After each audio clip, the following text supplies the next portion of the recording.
Good morning and welcome to your own channel Edu Bharat. Today I am here with a new video 2026. As you know, we are learning QBasic 64.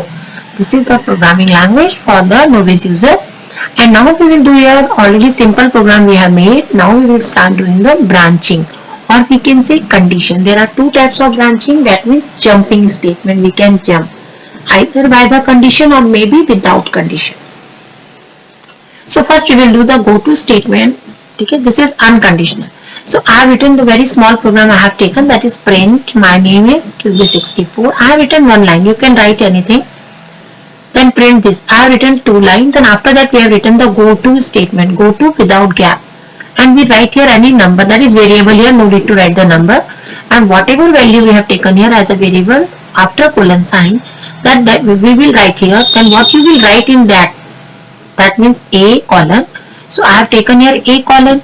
Then what you will write after that, that will be executed rather than this will execute. Okay. So 1, 2, 3, 4, 5, 6, 7 including all go to statement and this. So 1 and 2 statement will be executed. Then after that go to a. So directly it will jump to the this statement, not this will execute. So you can just check it. So I have just start executing this program. So you just check it, the first two line. You can see the output.